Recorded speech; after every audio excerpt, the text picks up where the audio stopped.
Buenos días, queridos hermanos. Nos encontramos en el Centro para la Excelencia Familiar, donde comunicamos el Evangelio con fidelidad a nuestro Padre Eterno, el Dios Creador del cielo y de la tierra, con fidelidad a la familia, la primera sociedad creada por Dios para que vivamos en comunidad, para que nos gocemos y disfrutemos del amor los unos con los otros, y con fidelidad a la amada del Señor, la Iglesia.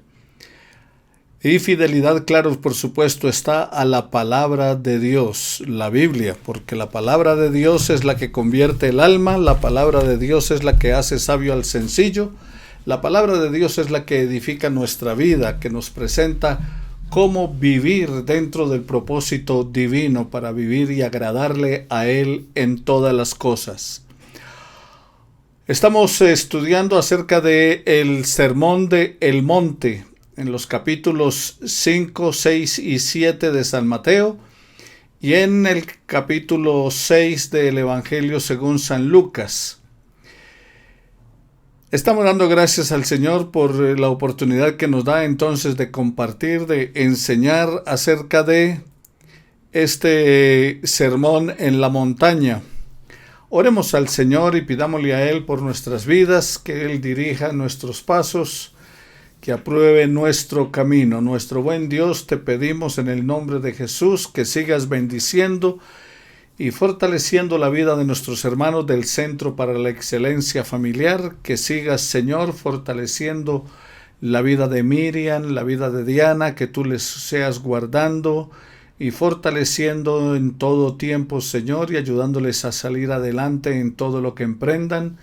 Gracias te damos, eterno Padre, también por la familia Octavo, para quienes te pedimos tu bendición.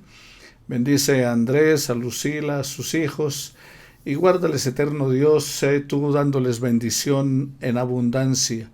También te damos gracias, Señor, por la salud de Pedro Pérez. Tu bendición sea sobre él. También bendice a su esposa, nuestra hermana Marta. Sé guardándole en todo momento. Bendice también, eterno Padre, a Dora, a Rubla. Ella se ha ido a vivir a Pereira. Allí, Señor, bendícela, guía su vida, guía sus pasos, que no se aparte de tu camino. Gracias te damos, eterno Padre, por la vida de todos y cada uno de mis hermanos, por la salud de Beatriz y de Manuel.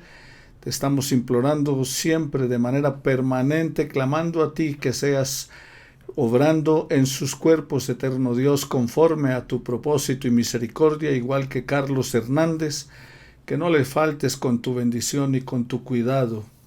Gracias te damos, eterno Padre, por la vida de mi hermana Jael. Concédele las peticiones de su corazón, los ruegos que tiene delante de tu presencia. Gracias te damos, eterno Padre, por este tiempo de apertura que se está dando, porque cada vez, Señor, se va controlando más esta pandemia. Pero te pedimos que seas tú, Señor, guardando la vida de mis hermanos, la vida de mi familia, la vida de sus familias. Que, Señor, ese virus no llegue a nuestras familias. Guárdanos en el nombre de Jesús, te lo suplicamos con acción de gracias, y también te pedimos en el nombre de Jesús que bendigas nuestra economía. Permite, eterno Dios, que puedan mejorar las ventas, el trabajo de Diego y de Joana, que puedan salir adelante con tu bendición. Gracias, Padre, una vez más por el cuidado que tienes con nosotros como iglesia, y te pedimos que tu bendición no falte. En el nombre de Jesús te damos muchas gracias, Señor. Amén y amén. Bueno, hoy es la segunda parte de nuestro sermón desde la montaña, y encontramos, habíamos empezado hablando acerca de las bienaventuranzas, y en Lucas capítulo 6, versículo 20 en adelante nos habla de las bienaventuranzas y los ayes. Las bienaventuranzas según Mateo fueron dadas por el Señor Jesucristo, Mateo capítulo 5, dentro de lo que se conoce como el Sermón de la Montaña. Tal como Moisés subió al monte para recibir la ley del Señor, Jesucristo subió al monte para dar su nueva ley, que expresa los nuevos valores del reino del Señor. Algunas de estas bienaventuranzas resultan paradójicas, pero expresan todo lo contrario de lo que piensa el mundo. Por eso hablamos de paradojas. De Lucas capítulo 6, versículo 20 en adelante dice así la palabra del Señor. Y alzando los ojos hacia sus discípulos decía: Bienaventurados vosotros los pobres, porque vuestro es el reino de Dios. Versículo 24. Bienaventurados, versículo 21. Bienaventurados los que ahora tenéis hambre. Pero quiero que miremos algo dentro de lo que nos está planteando la bienaventuranza.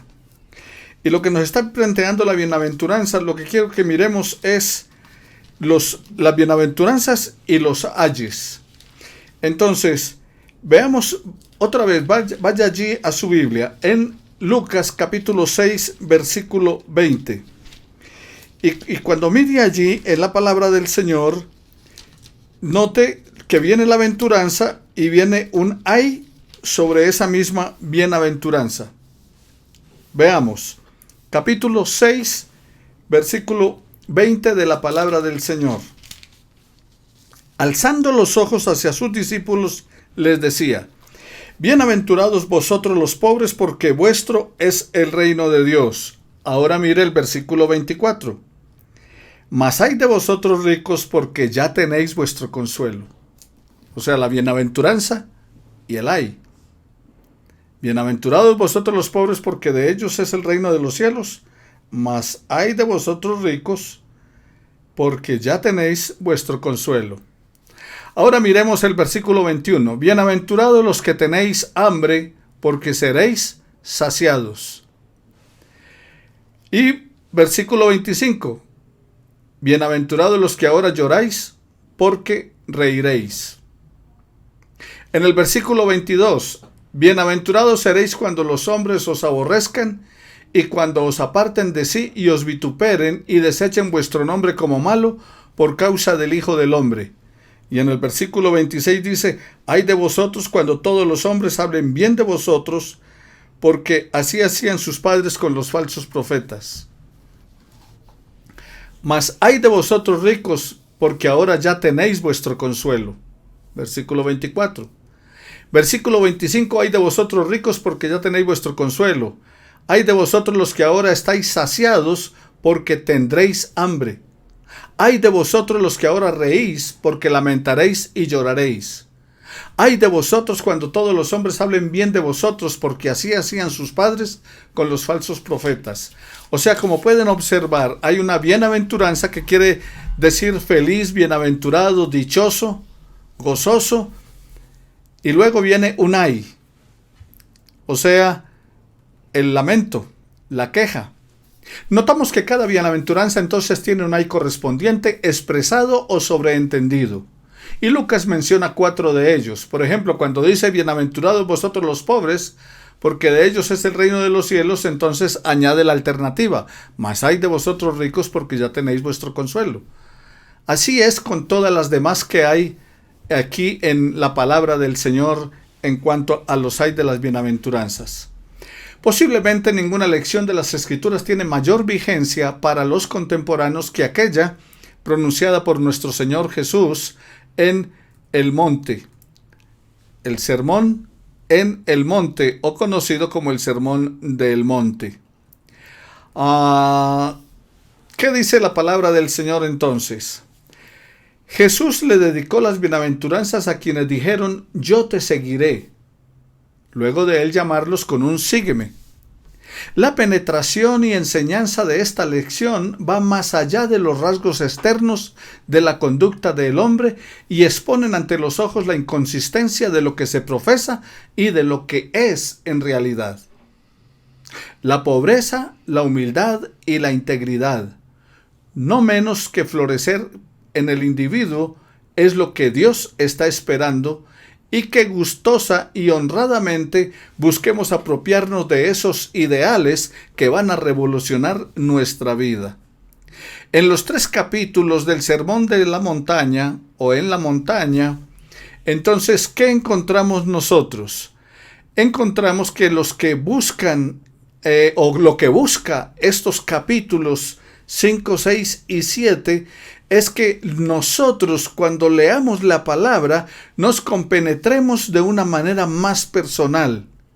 En este sermón descubrimos que confrontan, que irritan, que aportan luz, que confunden, que atraen y repelen. Eso es lo que encontramos en esos 3 capítulos.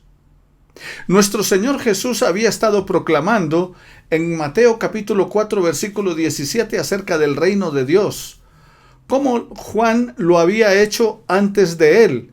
Juan había dicho: el reino de los cielos estaba cerca, y por eso llamaba al pueblo al arrepentimiento. Recuerden Mateo 4:17.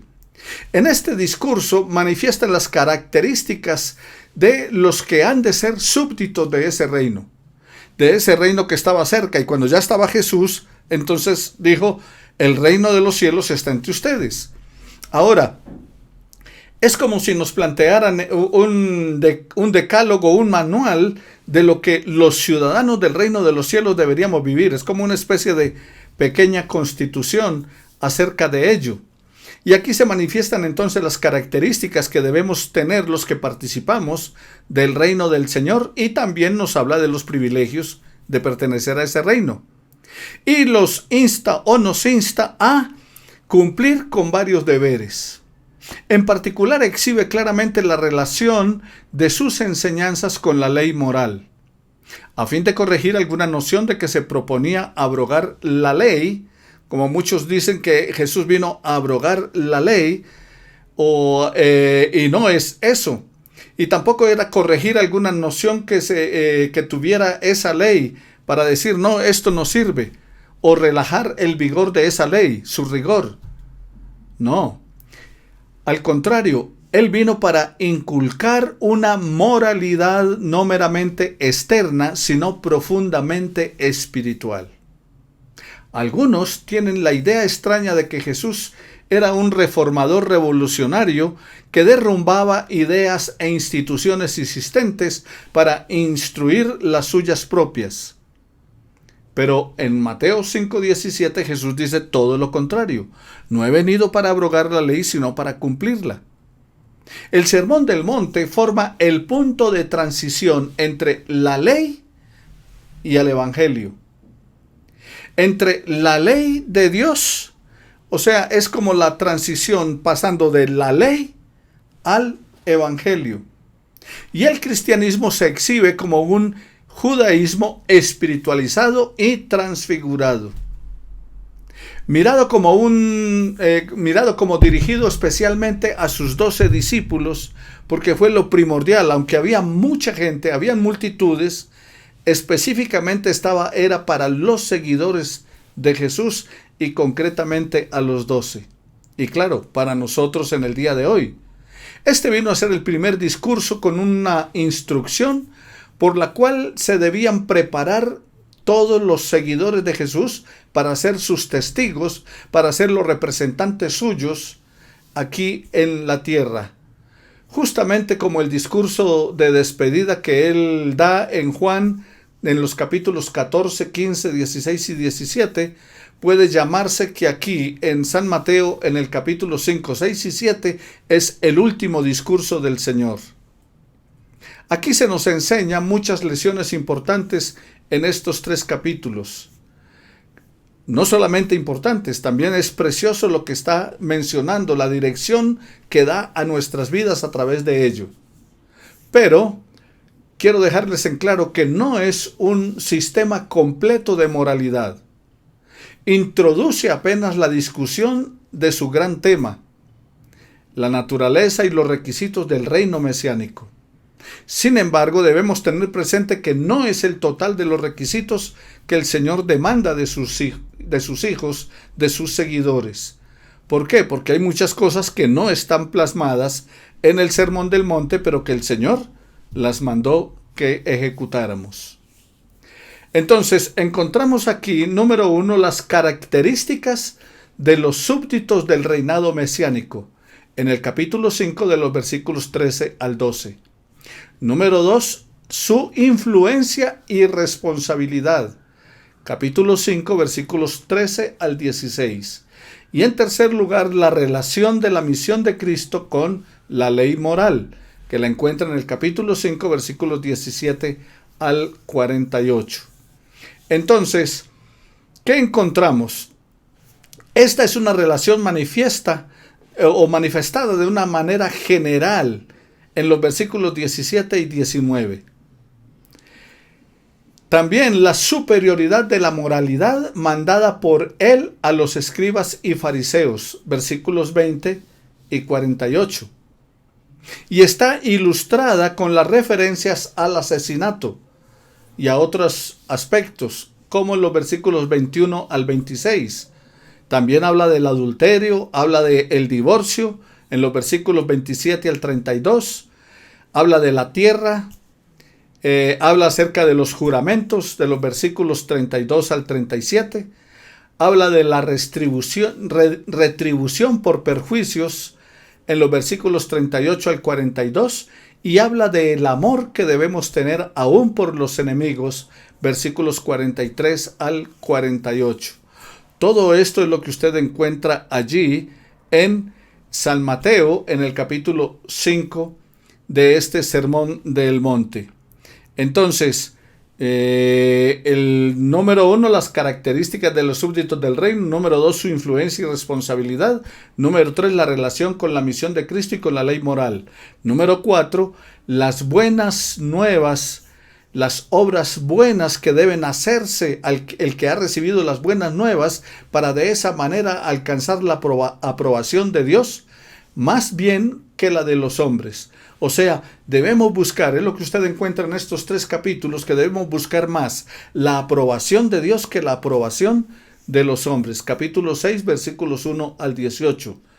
Y coloca como ejemplo las limosnas, versículos 2 al 4 del capítulo 6. La oración, versículos 5 al 15 del capítulo 6. Y los ayunos, versículos 16 al 18, también de este mismo capítulo 6. Y en quinto lugar nos habla de la devoción perfecta. Dios tiene su propósito y nos habla acerca de nosotros pensar cuáles son nuestros propósitos, cuál es nuestra prioridad, y los plantea con los afanes del mundo. En el capítulo 6, versículos 19 al 34. Y en el capítulo 6 debe evitarse la inclinación que tenemos de censurar a los demás. Capítulo 7, versículos 1 al 6. Y en séptimo lugar, los incentivos para pedir a Dios la fuerza que debemos tener para cumplir con este y con todos los requisitos anteriores mencionados. Está en el capítulo 7, versículos 7 al 11. Y en octavo lugar, nos plantea el principio por regla general que resume todas las enseñanzas morales del discurso y del Antiguo Testamento, de los versículos del capítulo 7, versículo 12.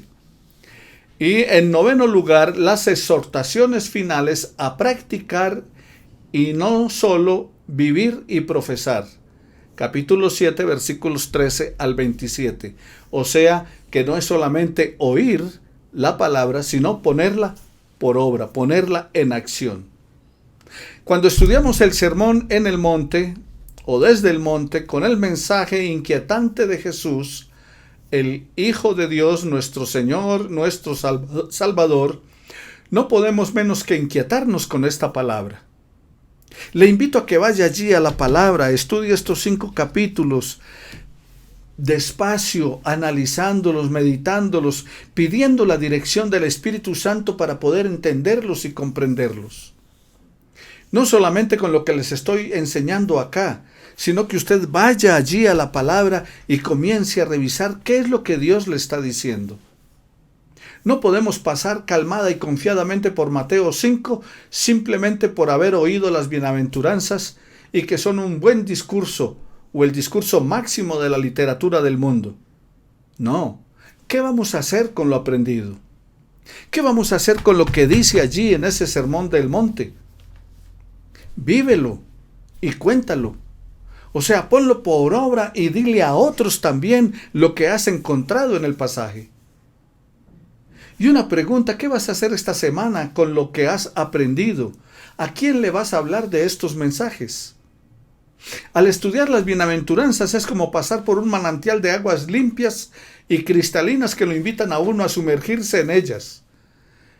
Y así es este texto. A medida que lo investigamos, a medida que profundizamos en las verdades bíblicas que hay aquí en el Sermón del Monte pronunciadas por Jesús, sentiremos que ese estilo de vida es imposible para nosotros humanamente, a menos que el Espíritu Santo esté obrando en nuestras vidas.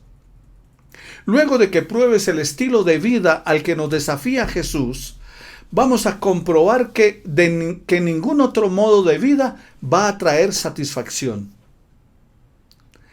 Gandhi, el líder de la India, alabó el estilo de vida que se plantea aquí en el Sermón desde la Montaña.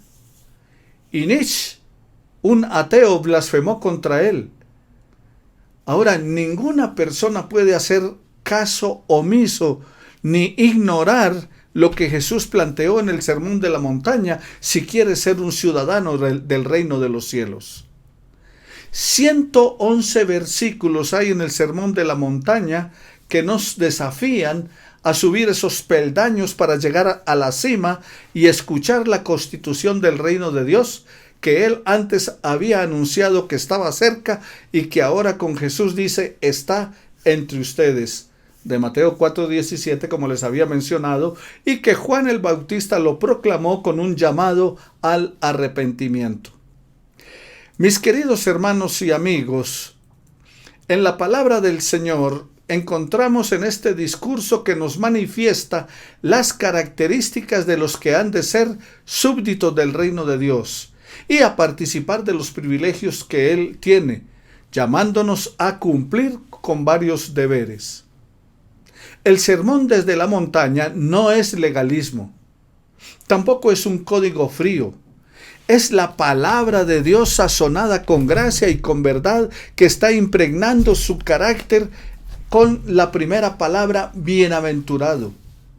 Es como está en el Salmo 1, bienaventurado, o sea, el valor supremo, el sumbunum del hombre. Es conocer al Señor y gozar de Él por siempre. Es necesario que los hombres conozcan qué tipo de reino fue el que vino a fundar el Señor Jesús. Y no se puede entrar a ese reino ignorantemente, ni tampoco se puede acercar a Él por descendencia, porque no es, recuerden que les he enseñado que Dios no tiene nietos sino hijos, no es por descendencia. La razón es que no hay semejante en ningún otro reino concebido por la mente humana como el que Jesús nos está planteando y ofreciendo. Nuestro Señor deliberadamente escogió presentar la ley fundamental de su reino y hacer conocer su naturaleza y sus características para nosotros. A este reino, mis queridos hermanos, solamente hay una manera de entrar: por fe. Esa fe que nace del arrepentimiento en Cristo Jesús. A ese reino solo se puede entrar por un cambio de mente. Renovaos por medio de la transformación de vuestro entendimiento, como dice el apóstol Pablo en Romanos en el capítulo 12, versículos 1 y 2. Solamente entonces un individuo puede hacer las cosas que manda Jesús cuando ha entregado su vida a Él, cuando ha entregado su vida a su señorío. Cristo entonces llega a ser el Señor y nosotros llegamos a ser sus súbditos, y el Espíritu Santo nos guía para poder ayudarnos a cumplir con su voluntad. Al estudiar el Sermón del Monte no podemos dejar pasar estos pasajes y que penetran en nuestra vida de una manera personal, de una manera profunda. Y en él vamos a encontrar que el Espíritu Santo está en nosotros para guiarnos hacia toda verdad. Él es nuestro guía. En Mateo, en el capítulo 5, este es el primero de los 5 discursos de Jesús, que él dirige a sus seguidores, pero también a todos los presentes. Capítulo 7, versículo 28. Y habla acerca de los ciudadanos del reino de los cielos, quiénes son, cuáles son sus privilegios, pero también cuáles son sus responsabilidades y cuál será su destino final. Eso es lo que tú vas a encontrar allí en el sermón desde la montaña. ¿Y el sermón cómo comienza? Bienaventuranzas. Mateo capítulo 5 versículos 1 al 12 y Lucas capítulo 6 versículos 20 al 25. Aquí comienza el sermón del monte. Y dice el versículo 1, viendo la multitud, Mateo capítulo 5 versículo 1. Viendo la multitud, dice la palabra. O sea, mucha gente, muchas personas. Y él, viendo toda esa multitud, entonces subió a la montaña. Mateo 14, 23, Mateo 15, 29, Mateo 17, 1, Mateo 28, 16. Encuentra la palabra monte, y la palabra monte se emplea para una región montañosa. Esto sucedió cerca de donde estaba para dar de comer a los 5,000. En el versículo 1, en la segunda parte, dice, y sentándose, vinieron a él sus discípulos, y sentándose, cuando un maestro judío enseñaba, acostumbraba a sentarse. Y la gente entonces se sentaba alrededor, y él comenzaba a enseñar. Y eso hizo Jesús como un gran maestro judío. Empezó a enseñar sentado. En la tercera parte de ese primer versículo dice, y vinieron a él sus discípulos. La palabra griega para discípulos significa uno que aprende. Y se emplea este término en general. Mateo capítulo 10 versículo 24 dice literalmente, el discípulo no es más que su maestro, ni el esclavo está sobre su señor. Los griegos lo aplicaban con frecuencia a los que estudiaban con un filósofo en su época. O sea, los que estudiaban con los filósofos de su época eran discípulos. Y también los que seguían a Jesús para escuchar sus enseñanzas eran sus discípulos. El discípulo entonces, ¿qué hacía? Recibía instrucciones de su maestro y las adoptaba. Y eso suponía entonces la aplicación de las opiniones y enseñanzas de sus maestros. Y en este caso, de las enseñanzas de Jesús. ¿Qué es lo que encontramos en este texto? Como en el mensaje del domingo pasado, les decía, felices los infelices, aquí comienza el texto diciendo, bienaventurados los pobres de espíritu. Los pobres en espíritu. Los primeros bienaventurados son los pobres en espíritu. ¿Por qué? Es de notar que el evangelista Lucas simplemente dice los pobres, pero contrario al pensamiento normal de la gente, ¿qué es lo que considera el mundo? El mundo considera dichoso al que es rico. Pero aquí la palabra del Señor está diciendo que dichoso es el desdichado, que dichoso es el pobre. El término griego es tojos. Es equivalente al ani del hebreo, que se usó para referirse a una persona sin tierras, a alguien que carece de lo necesario para una vida digna, a uno que es explotado, a uno que no tiene nada. Incluso el término se empleaba para describir mendigos. Al parecer, esta bienaventuranza es una cita del Salmo 37:11, donde el término anabuim puede referirse tanto a un pobre como un manso. El pobre es aquel que no tiene influencia social, a quien nadie quiere prestarle dinero por temor a perderlo. Ese es el pobre de espíritu. Al pobre, ¿qué es la única salida que le queda? Acudir a Dios en busca de ayuda. Eso no lo hace el rico. ¿Por qué razón? Porque cuanto tiene todo, entonces, ¿para qué voy a buscar? Pero el pobre sí busca. Ahora, ¿qué mayor tesoro puede tener y desear alguien que no sea la presencia de Dios en su vida, sea rico o sea pobre? El pobre de espíritu es aquel que reconoce su necesidad espiritual y no depende de sus propios inventarios espirituales. Se da cuenta que ante Dios está necesitado y que todas sus justicias son meros trapos de inmundicia, como dice Isaías 64:6. El pobre no son los de escasa espiritualidad, sino aquellos que están convencidos de su pobreza espiritual, los que han llegado a ser conscientes de su necesidad de Dios y que reconocen que toda su bondad es insuficiente para quitar el pecado de su vida. El pobre de espíritu es aquel que está dispuesto a clamar: Señor, ten piedad de mí, que soy pecador. Quien se humilla ante Dios, clamando por su perdón y por su bondad, ese es dichoso, pues siempre va a encontrar el auxilio necesario, ya que el Señor nunca desprecia al corazón contrito y humillado.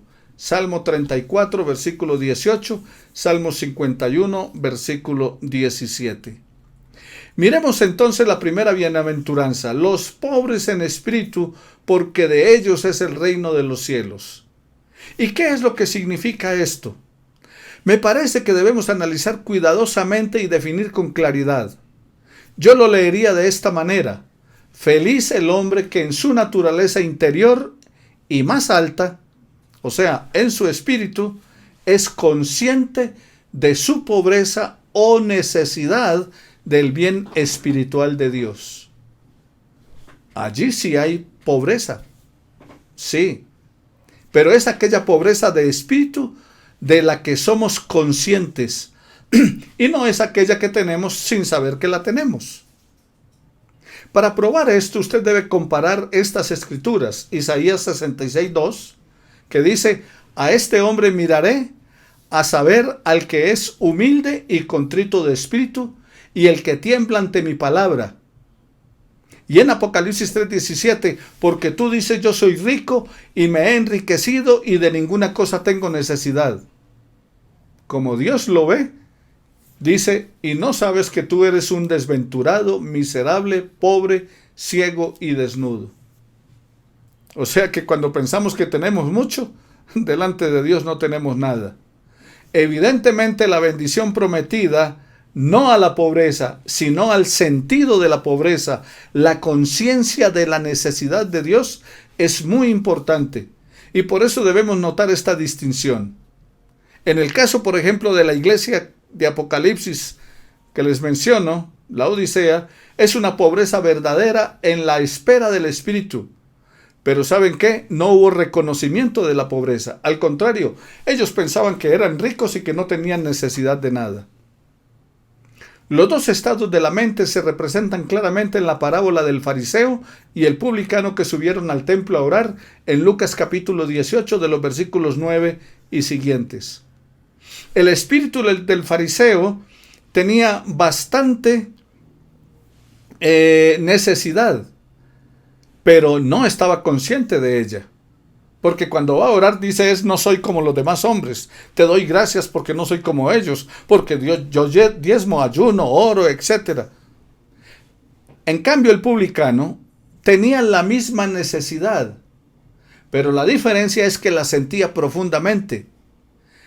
Él en su corazón decía: Dios, ten misericordia de mí, que soy pecador. Bienaventurados los pobres en espíritu. El hijo pródigo ilustra ambas fases del asunto. Cuando estaba en la casa de su padre, por más que tuviera de las cosas externas, porque era rico en bienes, pero en su naturaleza interior, en su espíritu, era realmente pobre, pero no lo sabía. Él pensaba que era rico y grande, y por lo tanto era orgulloso. Pero bien, un tiempo después, cuando está y se malgasta todo y entra en necesidad, entonces se da cuenta de la necesidad de su alma, que le lleva en su mente a decir: me levantaré, iré a mi padre y le diré que no soy digno de ser llamado su hijo, que me tenga como uno de sus siervos. Voy a decirle a mi padre que he pecado contra él. Bienaventurados los pobres de espíritu. Esto quiere decir felices. El hombre que en la esfera del espíritu o en su naturaleza interna y más alta siente su necesidad de recibir bien de Dios, nada más y nada menos, solo de Dios. Es aquel que dice: te necesito cada hora. Salvador bondadoso, yo te necesito 24/7, 24 horas al día, 7 días a la semana. Pobre de espíritu es aquel que reconoce que necesita paciencia, que necesita refrenamiento, que necesita ideas más claras del cielo, que necesita aprender a perdonar, que necesita aprender a amar, que necesita un corazón contrito y humillado, que necesita aprender a moverse en fe, que necesita aprender a confiar más en Dios, que necesita más del Espíritu de Dios, que necesita más de las enseñanzas del Maestro. Pobres, sí, pero bienaventurados los pobres en espíritu. Eso es lo que debemos tener todos y cada uno de nosotros. Usted puede encontrarlo en la historia del rico y Lázaro. En la historia del rico y Lázaro, no nos olvidemos del contraste entre el presente y la eternidad. ¿Qué necesitaba el hombre rico? Nada. Estaba en sus banquetes. Hasta dejaba caer la comida. Tengo miles de millones de pesos. Tengo los manjares que quiero, lo más delicado que se puede encontrar, yo lo tengo. Siempre que paso por las calles, la gente me mira y dice: ahí va un millonario, mírenlo. No le hace falta nada en el mundo. ¿No habéis visto mis comidas opíperas en los banquetes que hago? Todo lo que tengo en mi mesa, soy rico, tengo todo. Estaba orgulloso de sus riquezas, se satisfacía con cosas externas, pero en su alma había hambre. En su alma había pobreza. Y este es el presente de él. Note, lo que estaba relatando antes es como él se sentía cuando estaba en la tierra. Pero parte a la eternidad, y ahora echémosle un vistazo a la eternidad donde él está. Y toca mirar entonces en las profundidades del infierno. Y la pregunta es: ¿se llevó consigo su dinero? ¿Se llevó todas las haciendas que tenía? ¿Se llevó todos los millones que tenía? Ni un centavo. Y allí donde está, ¿qué dice la Biblia? Que tiene sed. ¿Y antes qué tenía? Todos los manjares, todo lo delicado que quería para su garganta. Pero ahora tiene sed, y escúchelo cómo clama. Y clamando dijo: Padre Abraham, ten misericordia de mí, y envía a Lázaro para que moje la punta de su dedo en mi lengua, y refresque mi lengua, porque estoy atormentado por esta llama. Esa historia la encuentra en Lucas capítulo 16. Y lo que le acabo de citar está en el versículo 24. Y un gran abismo lo separa de Dios. Podemos notar el temor que este hombre tiene allí de que sus hermanos también vayan a ese lugar de tormento, que vayan donde él está. Ahora podemos encontrar también cómo le funciona su memoria. Mas Abraham le dijo: hijo, acuérdate que recibiste los bienes en esta vida. Y Lázaro recibió en esta vida males, pero ahora Lázaro es consolado allí en la eternidad. Él es consolado, él está disfrutando de todo lo de Dios, pero tú estás atormentado. Lucas capítulo 16, versículo 25. El Maestro sublime, el Salvador del mundo, nuestro Señor, enseñó la relación entre el tiempo y la eternidad. Bienaventurados los que reconocen su vacío y necesidad espiritual. Amado Señor, danos hambre de ti, sed de ti. Enséñanos, oh Dios, a reconocer nuestra pobreza espiritual delante de tu presencia, porque ante ti, oh Dios, no somos nada. Ayúdanos, eterno Padre, para que en nuestro diario caminar, en nuestro vivir, nosotros podamos estar firmes en ti, descansando en tu amor, disfrutando de tu palabra. Llénanos de tu gracia y de tu amor. Señor, reconozco mi pobreza espiritual delante de ti, porque ante ti no soy nada. Porque no importa lo que pueda obtener en este mundo, si no tengo la vida eterna, si no estoy inscrito en el libro de la vida, no importa cuántas cosas pueda tener, cuánto deleite, cuánto placer pueda disfrutar, pero necesito, Señor, en la abundancia o en la escasez, reconocer mi pobreza espiritual delante de ti. Contra ti solo he pecado y he hecho lo malo delante de tus ojos. Por eso, Padre, te suplico en el nombre de Jesús, ten compasión de mí, ten compasión de mi familia, ten compasión de los hermanos de la Iglesia Centro para la Excelencia Familiar, ten compasión de sus familias y sálvanos por tu infinita misericordia. Enséñanos, oh Dios, a reconocer nuestra pobreza espiritual delante de tu presencia. Te lo imploramos en aquel que nos amó y se entregó por nosotros, tu Santo Hijo Jesús. En él te glorificamos, nuestro Dios. Amén y amén. Continuamos entonces con nuestro tiempo de alabanza y luego la predicación de la palabra del Señor. Bendiciones para todos.